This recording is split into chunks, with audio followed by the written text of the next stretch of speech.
The mother of a 15-year-old who died in a crash during a police pursuit in Auckland 3 weeks ago says police shouldn't have chased him in Auckland traffic.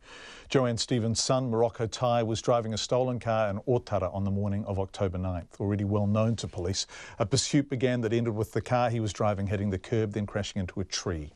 He died at the scene.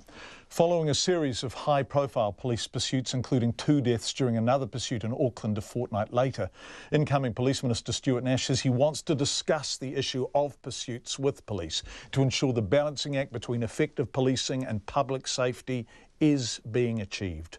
Morrocco Tai's mother, who acknowledges her son had gone off the rails and was driving a stolen car, said pursuing him in Auckland traffic when he was inevitably going to respond by driving dangerously fast was almost certainly going to lead to an accident. Since his death, the family have received sustained abuse on social media. Joanne Stevens spoke to me earlier today.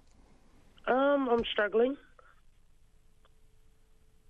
Yeah, well, you lost your boy, right? Yeah.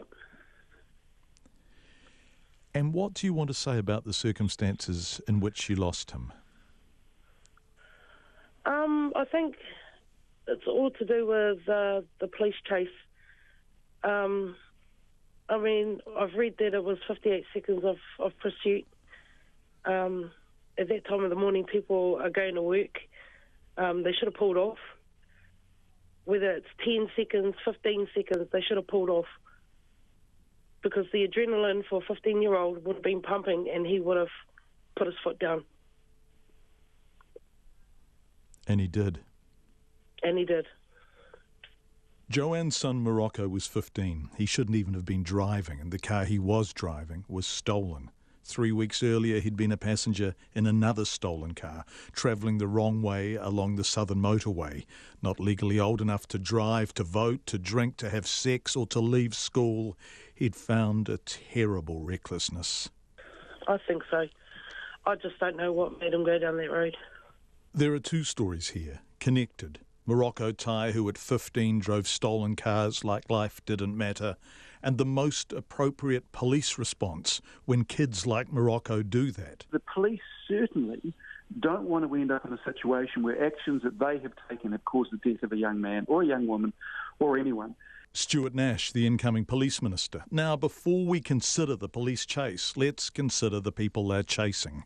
If people didn't steal cars and didn't flee from the police, then we wouldn't be in this situation. But the bottom line is, they do. Yes, in an ideal world, 15-year-olds wouldn't steal cars and drive them in a way that endangered their own lives and the lives of anyone near them on the road. But to pick up where Stuart Nash left off, the reality is... They do. Now, there are two responses to this. First of all, we can say to the police, OK, you are not to pursue any fleeing driver whatsoever. Or the second course of action is to say to police, use your discretion if after a certain period of time, i.e. 2 or 3 or 5 seconds, it looks like this is going to end really badly or it has the potential to end really badly, then pull back.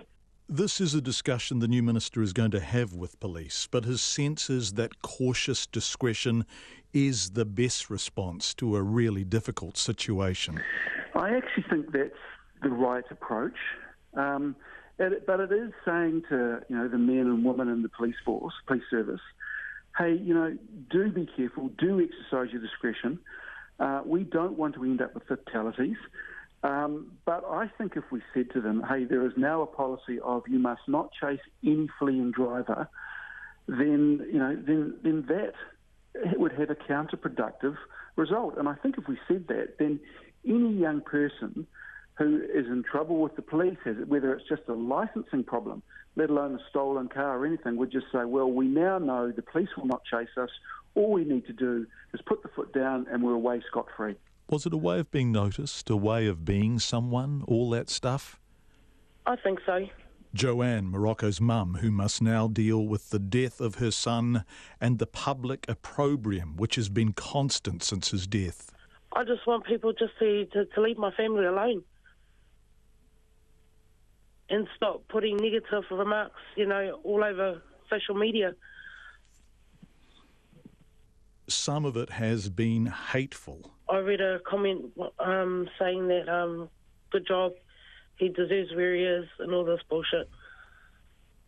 That's a 15-year-old boy they're talking about. Yep. Your son. Yes. But there are difficult truths here. Boys like Morrocco, 15 and no apparent sense of having much to live for, are far more common than those of us who might never meet them could possibly imagine. For people for whom juvenile delinquency might have run to a spot of pinching fruit from the neighbours' trees, Josh wants you to know, and please forgive the language, that there are lots of kids for whom life is shit. Exactly. It's shit, but it is the way of life around here. Are there lots of kids your age who've lived through that stuff? Do you know lots of boys? Heaps. There's thousands. There's thousands of us. I met Josh in Otara on the 10th of October, not far from where Morrocco Tai died. He's 17, a dad now, has a job, dreams, real dreams. But 5 years ago, he too was Morrocco Tai, only younger. 12, 13. Stealing cars, doing everything. Stealing cars at 12 or 13? Yeah. Robbing shops. You name it, I've done it, Crashing cars through walls. Everything. Tell me about him. What was he like? Oh, he was a bubbly child. Very happy.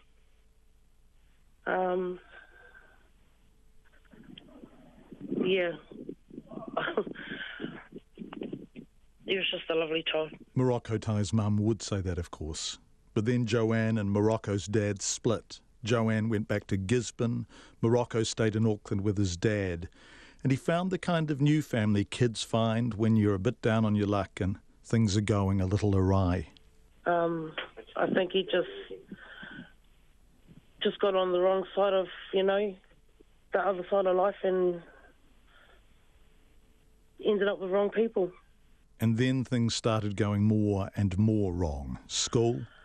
I think he got expelled from school when he was living with Dad.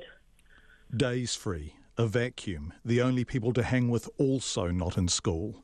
And so he's living with his dad, he's not seeing his mum very much, he's expelled from school, so he goes looking for a family to belong to, right? And the family that he looks to belong to is, gang members and people who are doing crime, right? And so that's right.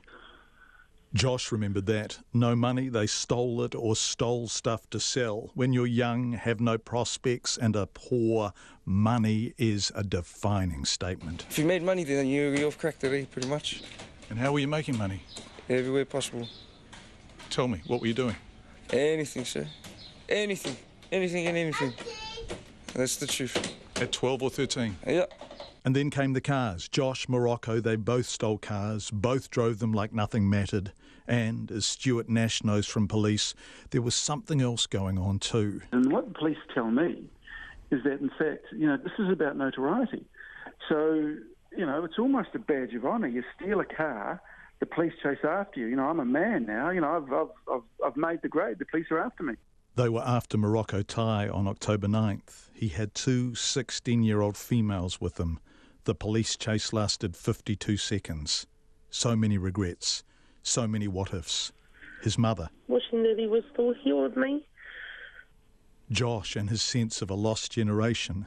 There's thousands. There's thousands of us. Sally Paya, the youth worker I spoke to the day I met Josh. It's because of that emptiness inside, that anger causes you to be angry about the world, angry about family, angry about everything, angry of being poor, poverty, angry of failures, and it puts you in a position where there's no hope.